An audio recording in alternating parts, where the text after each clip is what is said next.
thanks very much for coming to talk to us. So how excited or worried, concerned are you about the changes that are taking place in England and London today? Well, we're cautiously optimistic about the restrictions being eased today. It's really important we support those industries that have really suffered during the pandemic, who rely upon footfall. Think of culture, hospitality, retail. We've got to be aware, though, this virus is very much still with us. And that's why I'm encouraging just Londoners to return to the West End safely, wearing a face mask, using public transport. But those from across the country who maybe have missed out on holiday, they can return to London safely and enjoy some of the world's best culture, some of the world's best food, some of the world's best shopping. So thinking about, you mentioned masks there and mask wearing, what are you anticipating on the London Underground and bus network? Because people might be a bit confused about the rules. We were disappointed the government stopped the national framework for making it compulsory to wear face masks on all public transport across the country. We do think, actually, TfL, Transport London, London's public transport is incredibly safe. We have hospital-style disinfectant. We have more than 1,000 hand sanitisers available. We're using UV lighting to make sure the escalators are safe. We've got Imperial College to come in to make sure there's no COVID on TfL. But an additional layer of protection and reassurance is wearing face masks. So it is a condition of carriage. If you want to use transport in London, the tube, the buses, the trams, the overground, the Docklands Light Railway, you've got to wear a face mask. If you don't wear a face mask, we've got hundreds of enforcement officers going around to either ask you to put it on, and if you don't put it on, you're asked to leave, and you can't get on our public transport unless you're wearing a face mask. OK, we've also had perhaps confusing messaging about whether people should go back to the office or not. Do you want people to come back to the office?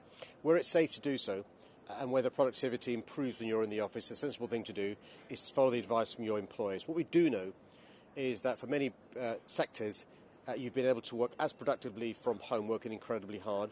But the rules where you're required to work from home, unless you've not got a good reason, has changed. And so we are working with employers who've worked incredibly hard to make their places of work COVID safe, to allow people to have a staggered return to their place of work. And what you're not going to see is people returning 5 days a week to the offices or place of work. What I suspect you will see is those who've not been in their office for maybe 16 months coming back, first for a day, then 2 days, and building confidence over the course of the next few weeks and months. Yeah, are you happy with hybrid models then, in the short and in the longer term? I think in the short term that's inevitable.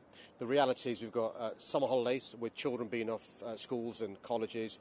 Families have booked their holidays, so many workers, mum, dad, won't be returning straight away for obvious reasons. They've got holidays coming up. But also, for many people, it's a suck it and see. Let me see how it is. Let me see my first experience, maybe using public transport, my first experience going to the office, my place of work, my first experience going shopping in person or going to a theatre. And that first experience, we're trying to make a good one, a positive one, so people return.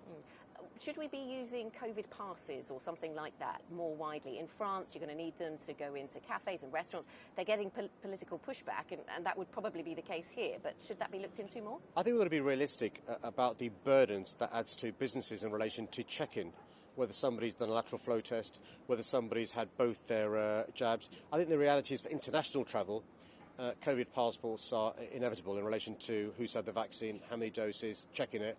I think for within countries, within cities, it's really difficult. Should they be mandatory for clubs, though? I think it's really difficult. I mean, I've been speaking to those that run clubs, those that run live music venues. So they've had a rotten 16 months. They've told me if they were required to administer a COVID passport, they couldn't do it. You said when you were re-elected in May that you wanted to reset your relationship with central government. It's been tense, of course, over mask wearing, for example. Many cities pushing back against central government on this. How are relations now? They're good. I mean, we've sought since I was re-elected to build bridges with central government. I meet almost on a weekly basis with one member of the cabinet or another. I think where the government's been right is, although I disagree with them in relation to not having a national framework, what they've not done is veto cities wanting to do their own thing. They've given autonomy to cities like London. If we think it's the right thing to do, to have, as a condition of carriage, the requirement to wear a face mask if you're using public transport in London. Mayor Sadiq, thank you very much. Stay safe. Thank you.